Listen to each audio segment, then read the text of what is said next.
Steve jobs सिर्फ एक businessman नहीं थे, वो एक स्वप्नदृष्टा, विद्रोही और दुनिया को बदलने का जुनून रखने वाले इंसान थे। उनकी जिंदगी संघर्ष, हार, पुनर्जन्म और अंततः सफलता की गहरी भावनात्मक यात्रा है।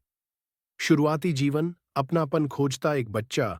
स्टीव जॉब्स का जन्म 24 फरवरी 1953 को सैन फ्रांसिस्को में हुआ। जन्म के तुरंत बाद उन्हें पाल और क्लारा जॉब्स ने गोद ले लिया। एक बच्चे के रूप में स्टीव बहुत जिज्ञासु, चतुर, लेकिन अक्सर गलत समझे जाने वाले थे। वो हमेशा खुद को दूसरों से अलग महसूस करते थे। उनके अंदर एक गहरी प्यास थी, कुछ अलग करने की, कुछ नया सोचने की। विद्रोही छात्र जो नियमों से नहीं बंधा, स्कूल में स्टीव नियमों को तोड़ने वाले छात्र थे।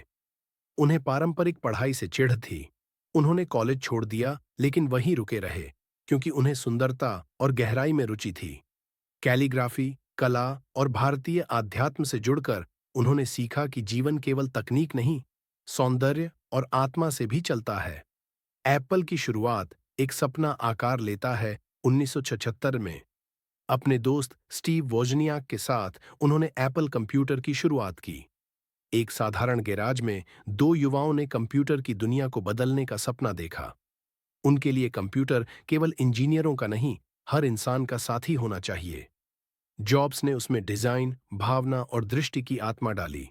उत्थान और पतन, जब अपनों ने ही छोड़ा 1980 के दशक के मध्य में, एप्पल एक बड़ी कंपनी बन चुकी थी, लेकिन स्टीव की जुनूनी और कठोर कार्यशैली से बोर्ड के साथ टकराव हुआ। 1985 में उन्हें उन्हीं की बनाई कंपनी से निकाल दिया गया। ये सिर्फ नौकरी से निकाला जाना नहीं था, ये उनके दिल को तोड़ने जैसा था। लेकिन उन्होंने हार नहीं मानी। पुनर्जन्म, राख से उठता फीनिक्स निकाले जाने के बाद उन्होंने नेक्स्ट नामक एक नई कंपनी शुरू की और पिक्सार नामक एक छोटी सी एनिमेशन कंपनी खरीद ली। यहीं से उन्होंने सीखा कहानियां सुनाने की ताकत। पिक्सार ने टॉय स्टोरी जैसी पहली कंप्यूटर एनिमेटेड फिल्म बनाई। यह दौर स्टीव के लिए एक आत्मिक और भावनात्मक परिवर्तन का समय था। एप्पल में वापसी, इतिहास की सबसे बड़ी वापसी 1977 में। जब एप्पल डूब रही थी, स्टीव जॉब्स ने वापसी की, लेकिन इस बार वो एक परिपक्व, शांत और आत्मविश्वासी नेता बनकर लौटे। उन्होंने कंपनी को एक नई दिशा दी और लाए आईमैक, आईपॉड, आईफोन और आईपैड। ये सिर्फ उत्पाद नहीं थे, ये इंसान की कल्पना और भावना की अभिव्यक्ति थे। अंतिम समय, विरासत जो अमर हो गई। स्टीव को पैंक्रियाटिक कैंसर हुआ, लेकिन उन्होंने आखिरी सांस तक काम किया।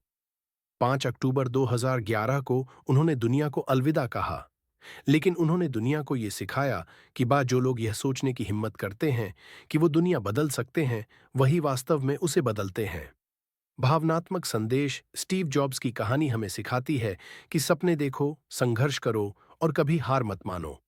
उनका जीवन एक कला, विज्ञान, आत्मा और जुनून का संगम था। वो चले गए, लेकिन उनके विचार और उनके बनाए उत्पाद आज भी हर दिल और हर हाथ में जिंदा हैं। अगर आप भी कुछ बड़ा करना चाहते हैं, तो स्टीव जॉब्स की तरह अपने दिल की सुनिए और पूरी दुनिया को चौंका दीजिए।